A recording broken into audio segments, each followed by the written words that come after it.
La sagesse de la Kabbale est la plus ancienne des sagesses. Elle vient du temps du patriarche Abraham, c'est-à-dire le XVIIIe siècle avant notre ère, soit il y a 3800 ans, depuis nos jours. Le patriarche Abraham était un de ceux qui vivaient à Babylone, en Mésopotamie. Il était comme tous les autres, un bédouin, et il a découvert la divinité. Et par la suite, il écrit un livre à ce propos. Ce livre s'appelle le Sefer Yetzira, qui est en fait le premier livre de la Kabbale. Après lui, il y a eu beaucoup d'autres kabbalistes, ses étudiants, ses enfants et ses petits-enfants, qui connaissaient tous le sujet, jusqu'à l'exil d'Égypte. Il y eut alors la seconde révélation de la sagesse de la Kabbale, par Moshe Rabbeinu, très grand kabbaliste, qui écrivit pour nous le livre de la Torah, qui exprime sa révélation du monde supérieur. Seulement, il s'exprima d'une autre façon. Abraham écrivit avec l'aide de noms, de Sphirot, de Partsufim, tandis que Moshe Rabbeinu Moïse s'est exprimé dans un langage différent, le langage des branches. Ce qui signifie, comme tout ce qui existe, notre monde vient d'en haut, d'un monde supérieur. Comme il est écrit, il n'y a pas de brin d'herbe en bas qui n'est pas un ange en haut qui le frappe et lui dit « pousse ».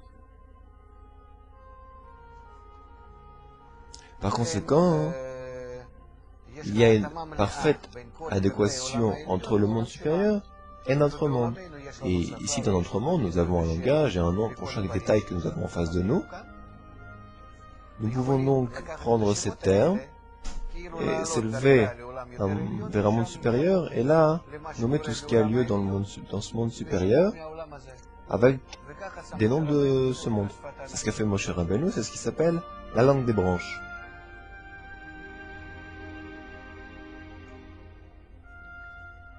Et donc, de cette façon, nous avons le livre de la Torah, et il semble aux gens qu'il est question de notre monde, comme une histoire, un roman, une sorte de voyage ou d'événement.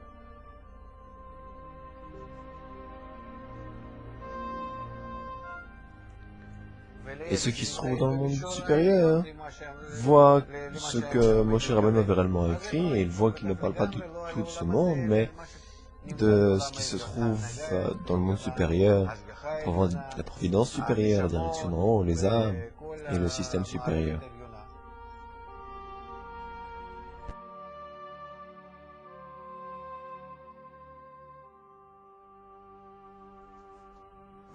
Par la suite vint le livre du Zohar, connu de tous. C'est le livre le plus célèbre de la Kabbale, que tout le monde connaît, bien que personne ne le comprenne, mais il est très connu. Il est écrit dans la langue du Midrash, un langage différent. Ce n'est pas la façon dont Abraham écrivit avec des sphirotes et des noms, ni Moïse qui écrivit dans la langue des branches, c'est-à-dire avec des mots de ce monde. Mais le Zohar est écrit sous forme d'histoire imaginaire, dans un langage poétique. Il parle aussi d'une certaine façon dans la langue de ce monde-ci, ainsi que du monde supérieur, mais c'est la langue de la Haggadah, des légendes, la langue du Midrash. Après le Zohar, nous arrivons à la révélation du Ari Akadosh, à Safed, au Moyen-Âge.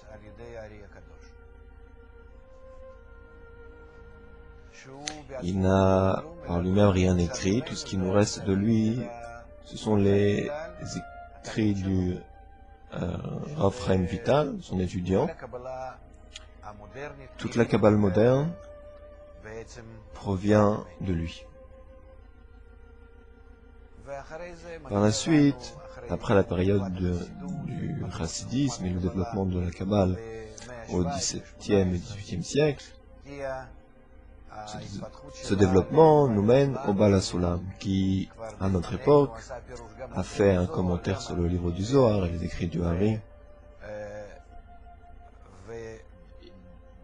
Il a exprimé la Kabbale dans une langue moderne. Il a écrit le Talmud Esser Sfirot, un langage scientifique, écrit de façon académique, très précis, avec un glossaire, des questions, des réponses. Un livre d'études qui est vraiment adapté à notre époque.